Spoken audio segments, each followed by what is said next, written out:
Bom, já que a gente estava falando de governo, o presidente da Câmara, Rodrigo Maia, disse nesse domingo que o governo deve encaminhar ao Congresso Nacional propostas que tratam aí de mudança na regra de ouro e uma reforma administrativa. A chamada regra de ouro, que é um mecanismo de controle fiscal que proíbe endividamento público para pagar despesas correntes, como o salário de servidores federais. Bom, vocês acham que isso aí vai andar, não vai? Sabe por que eu acho que isso vai andar? Porque quando o Rodrigo Maia fez aquele discurso ao final da votação da reforma da Previdência, colocando que a reforma da Previdência era o primeiro objetivo dele e que depois disso viria uma reforma administrativa, que esse era um desejo dele, né? Eu falei, isso vai sair, porque o Rodrigo Maia, ele está com a bola toda junto ao Congresso, né? Então, se existe uma vontade desse tipo em relação do Executivo e o Maia quer isso também, aí vai. A gente viu o quanto a reforma da Previdência andou, e andou rápido na Câmara. E uma das justificativas para isso, indubitavelmente, é que o Rodrigo Maia botou o projeto no colo e falou, vou fazer. E foi fazendo, ele que foi negociando, ele que foi arrumando voto, ele arrumou tudo, né? E ele está forte para isso. E se essa reforma administrativa é desejo do Rodrigo Maia, os servidores que fiquem espertos, porque aparentemente a coisa vai andar, apesar de ter um lobby muito forte de servidor dentro do Congresso Nacional. Assim, tem uma bancada imensa de servidor público, mas se o Maia quiser, ele vai conseguir, como ele conseguiu a reforma da Previdência, e ir retirando bastante coisa dos servidores, apesar de não ter retirado tudo aquilo que a gente gostaria que fosse. Bom, deixa eu colocar aqui o que seria essa reforma administrativa, né? Fim da estabilidade para a maioria dos servidores públicos, drástica redução no número de carreiras, salários mais alinhados com a iniciativa privada, rigorosa avaliação de desempenho e travas para as promoções. A expectativa é que seriam economizados 102 bilhões que poderiam gerar de recursos para a iniciativa privada. Então, vamos falar aqui... Para o governo, né? Para o governo, desculpa, para o governo.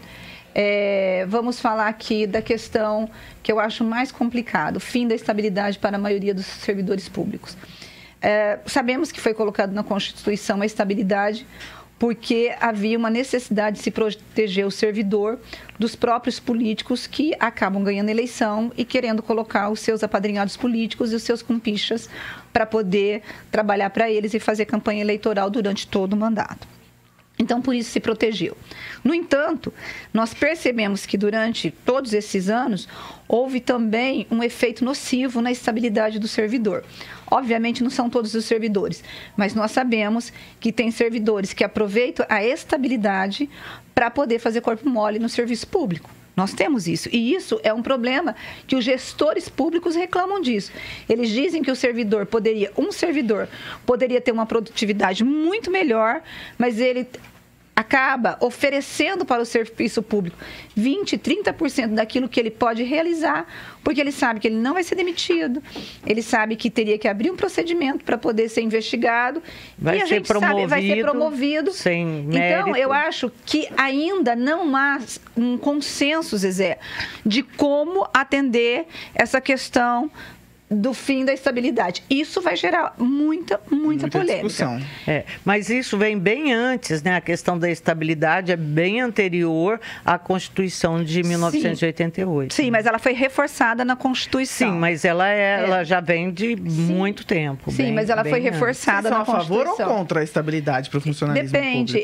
Eu acho que a estabilidade ela é nociva quando tem esse servidor que utiliza ela de forma a prejudicar a prestação de serviço. Poderia usar para trocar quem ele quisesse? Poderia, então. Por isso que eu disse para você que não tem uma saída. E é essa saída que vai ter que encontrar. Né? Porque você tem as duas faces de uma mesma moeda, que ela é nociva tanto para o servidor quanto para a população. E quem está pagando por isso é a população.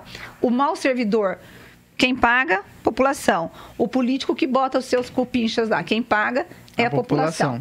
Agora, em relação à redução de número de carreiras e os salários mais alinhados com a iniciativa privada, é perfeito, porque nós sabemos que existe uma curva muito grande, muito acentuada, em que você tem carreiras que o servidor ele é aprovado em 5 anos, ele é aprovado num concurso, em 5 anos ele acaba chegando ao topo da carreira com salário milionário. Agora, por que o brasileiro tem que pagar 40, 50, eu sei que existe o teto, mas a gente sabe que muita gente consegue eliminar e recebe 50, 60 mil de salário por um servidor, muitas vezes, que não vale aquilo. Não vale.